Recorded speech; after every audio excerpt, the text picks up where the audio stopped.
Most terribly cold it was. It snowed and was nearly quite dark, and evening, the last evening of the year. In this cold and darkness there went along the street a poor little girl, bareheaded and with naked feet. When she left home she had slippers on, it is true, but what was the good of that?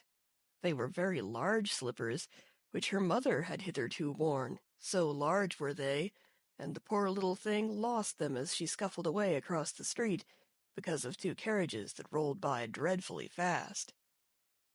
One slipper was nowhere to be found. The other had been laid hold of by an urchin, and off he ran with it. He thought it would do capitally for a cradle when he, some day or other, should have children himself. So the little maiden walked on with her tiny naked feet that were quite red and blue from cold.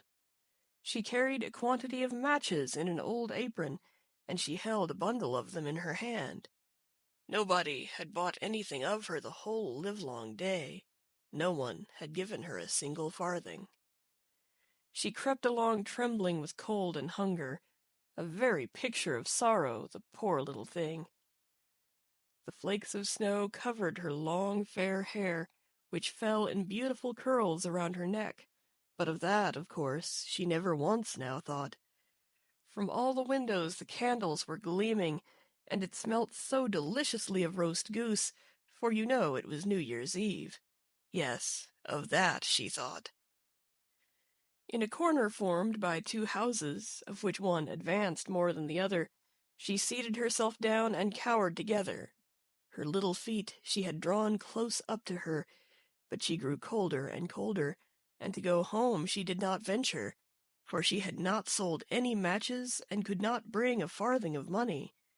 From her father she would certainly get blows, and at home it was cold too, for above her she had only the roof, through which the wind whistled, even though the largest cracks were stopped up with straw and rags. Her little hands were almost numbed with cold.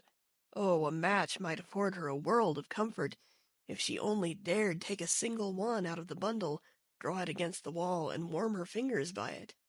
She drew one out. Whist! How it blazed, how it burnt! It was a warm, bright flame like a candle as she held her hands over it. It was a wonderful light. It seemed really to the little maiden as though she were sitting before a large iron stove, with burnished brass feet and a brass ornament at top. The fire burned with such blessed influence, warmed so delightfully. The little girl had already stretched out her feet to warm them too, but the small flame went out, the stove vanished. She had only the remains of the burnt-out match in her hand. She rubbed another against the wall.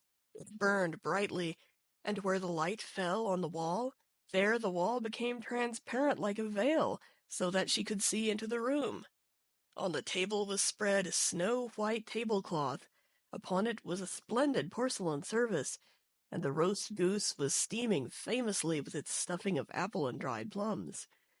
And what was still more capital to behold was, the goose hopped down from the dish, reeled about on the floor with knife and fork in its breast, till it came up to the poor little girl, when the match went out, and nothing but the thick, cold, damp wall was left behind.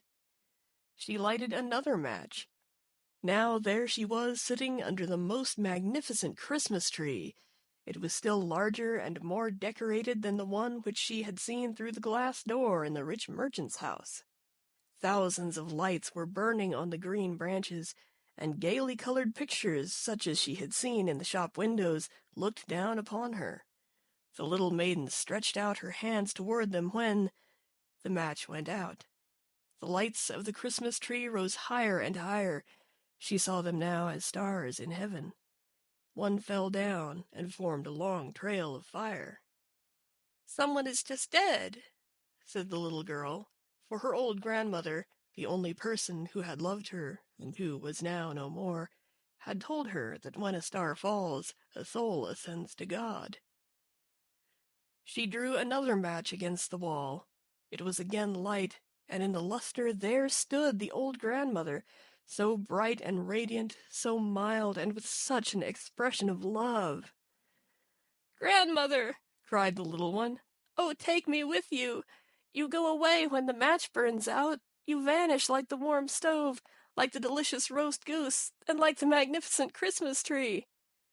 And she rubbed the whole bundle of matches quickly against the wall, for she wanted to be quite sure of keeping her grandmother near her. And the matches gave such a brilliant light that it was brighter than at noonday. Never formerly had the grandmother been so beautiful and so tall. She took the little maiden on her arm, and both flew in brightness and joy so high, so very high, and then above was neither cold nor hunger nor anxiety. They were with God. But in the corner, at the cold hour of dawn, sat the poor girl, with rosy cheeks and with a smiling mouth, leaning against the wall, frozen to death on the last evening of the old year.